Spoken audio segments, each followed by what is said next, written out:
Welcome to Mindset, Mood and Movement, a systemic approach to human behavior, performance and well-being. How psychological, emotional and physical health are all connected. In this episode, I'll be sharing my knowledge and experience to help you overcome a challenge that you might be facing in life, health or work.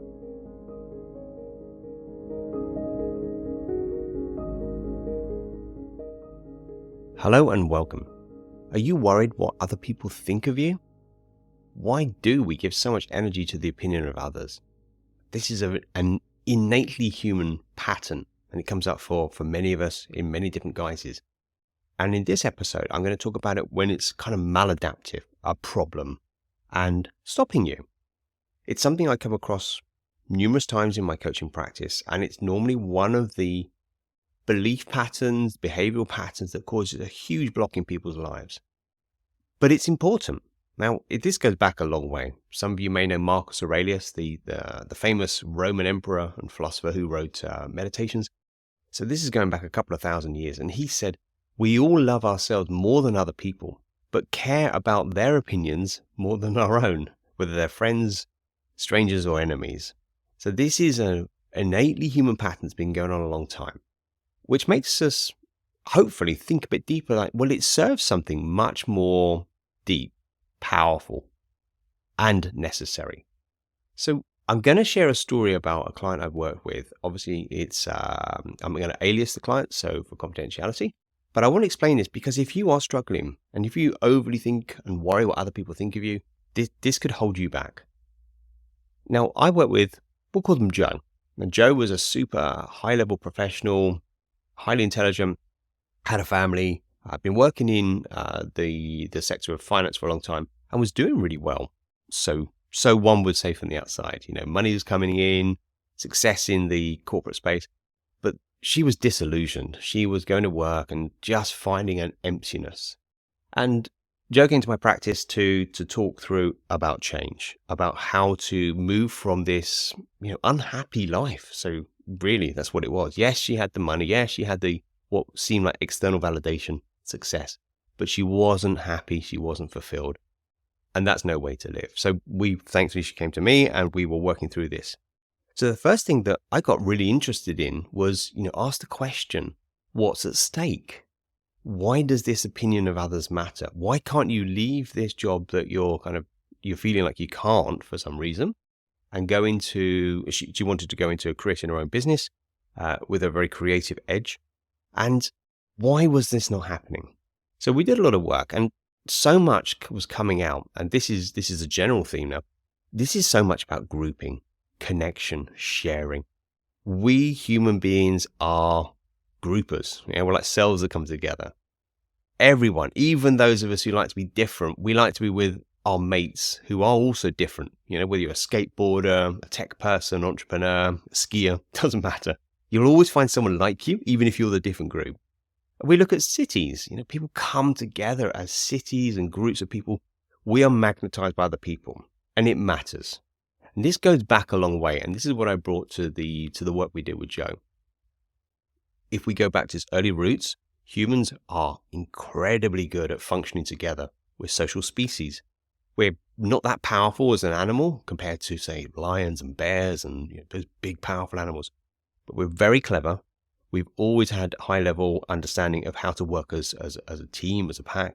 And over those early formations of our ancestors, we understood that working together was paramount. And of course, the opposite goes true. If we are alone, if we are out of the group, that is potentially a fatal situation. Now, over the years, we've come to know this experience and this feeling, this emotional feeling in us, and it's called shame. It's when we are cast out, or in our culture, we often call it an outcast. We're out of the group. Now, this would have made a lot of sense going back a long way in, let's say, the hunter-gatherer times and how that might have been. In today's world with tech, properties, cars, the culture we live in, it's not quite as damaging to not be part of the group. And yet those early formations still apply. We are still wanting to be part of a group. And to be out of our group is tantamount to death. So its roots are deep. They're deep wired in our neurology. They're deep wired in our ancestry. So when we come to the present day question, like, oh, why do I care so much what my other half thinks, or what my mum and dad think, or what someone on LinkedIn or Instagram thinks? It's not so much the surface impact, it's the deep impact. It's this deeply innate trigger, I suppose we could say, that this could be very, very dangerous for us. Now, the issue here is it's maladaptive. That's a great response back in the day. If you're, I don't know, in a tribe having to survive. In today's world, you can get your food delivered to the house. You don't need to worry about that sort of thing. Most of us, hopefully, live in a fairly safe and structured property, and we don't have to worry about animals around us hurting us. But the response remains. And now it's become very abstract. So when we think of Jo, who was struggling to find the depth and happiness in life and move on from her career and create something powerful and wonderful and be fulfilled in the entrepreneur world, the belief block was there. It was holding her back. So we did a lot of work around the explanation, as I'm doing now, but the feeling. What does it feel like when you are pushing on the edge, when you believe that people won't accept you? And there's a term for this, which is pariah. That's a kind of tough word, but that's a term that's often used in English. You are pariah. You are out there. You're not part of the group. And what I find fascinating is this maladaptive process and worrying what other people think of us can actually transition from pariah to outlier. Now, an outlier is an interesting one. It's a more common term. You may be aware of it. Outlier links us to pioneer, leader, forward thinker, courageous person. And it's interesting, isn't it, that we got to have this internal emotional psychological shift from the fear and belief of being a pariah to shifting to an outlier. And I would say an outlier in the space I work with, helping people make their own decisions, is the place to be. So the question is, how do we tap into that authentic voice that's within, that authentic voice that's within you that says, I want to do this, but I'm worried about other people think. And it comes from a very important state of making peace with several things. Making peace with the fact that you can't make everyone happy, and that's a fool's errand. Sometimes we'll do things, even if we don't mean to, which might upset someone, even if we don't mean to. So we get very caught up in this attachment to others, and there lies an opportunity to shift. So when we start to check in with some important learnings here, and I'm going to share 4 that I see was really helpful, and I shared this with Jo. So the insight number 1, I learned this years ago. A coach that said to me about this, and they said, how often do you spend thinking about other people? I mused on the question for a while. Not that long. I spend more time thinking about myself, my own internal experience. And she was like, yeah, exactly right. We all spend most of our thinking and feeling time connected with us, the I. We're not bothered about other people that much. We just don't care. We care about ourselves. So here's the freedom in that. If people don't really care that much about what we're doing, they're not that bothered, then we can be liberated from the fear of that. So that's the first understanding. Second, understand that these are instinctual responses. And an instinctual response to avoid shame or being cast out is utterly natural, but quite likely completely out of whack with where you're at today, the circumstance you find yourself in. So for Jo, it was saying to her partner, look, I'm so disillusioned. I've got to do something well in my life. This is going to damage everything if I keep pretending to be okay with this job. And by talking it through and saying, look, I have to do this. I know you may not, you're nervous, you're worried, but I have to do this. That then suddenly that elegance of communication and authenticity meant that the people that were doubting and were uncomfortable still kind of said, well, okay, look, okay, we get it. So I'll support you. So expressing, understanding, and knowing that instinctual response, but expressing it in the real world is the second big thing to shift. Thirdly, and this really worked with Jo, is avoid being part of the problem. Stop judging yourself. Stop judging others as much as you can. Avoid the process of judgment. And the reason for this is it's a perceptual thing. It's a psychological perceptual shift. What we pay attention to is what we see. So if we are conscious or unconscious and judging how we are and judging what's going on, judgment is what we see. The more we can attend to the internal perception about, just let the judgments go, just let them pass, let them fade. is that they fade in our perceptual filters of what's going on around us. And that is so powerful. It's not easy. It takes daily practice because the culture we're immersed in is one of opinions and judgments.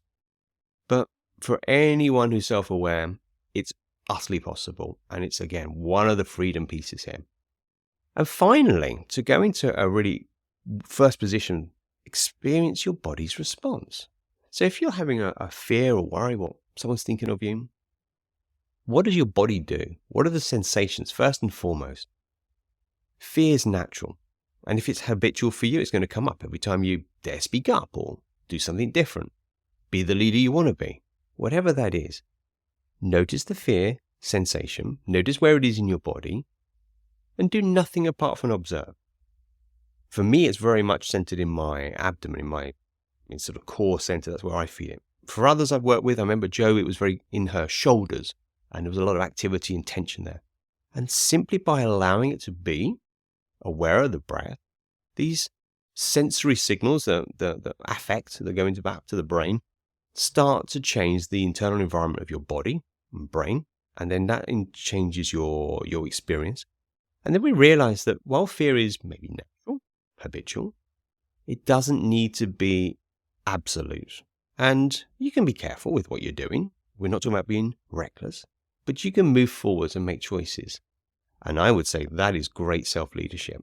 So if you want to be in a place of leadership in your work, in your business, that is a very powerful way. So I trust all of that has been useful. The opinion of others, it's always going to be there as a thought. It has a natural and a valid reason to be there. But in today's world, move from pariah to outlier in your mind. Set yourself free from this pattern, because generally, if you weren't afraid to do stuff, there'd be so many things available. And fear is natural, but fear does not want to be absolute and restrictive. So I trust that is a little whirlwind journey that might give you some insights, give you some tools to help you become a little freer when that pattern of worrying what other people think of you sneaks up in your mind. You can check it and go, I know what this is. I know why this is. And I know some strategies to deal with. Thank you so much for listening. If you enjoyed the episode, please subscribe. And if a friend would benefit from hearing this, do send it on to them as well. If you would like to get in touch yourself, then you can go to my website, which is saljeffreys.com, spelled SALJEFFERIES, saljeffreys.com. Hit the Get in Touch link, and there you can send me a direct message. If you'd like to go one step further and learn whether coaching can help you overcome a challenge or a block in your life, then do reach out and I offer a call where we can discuss how this may be able to help you. Until the next time, take care.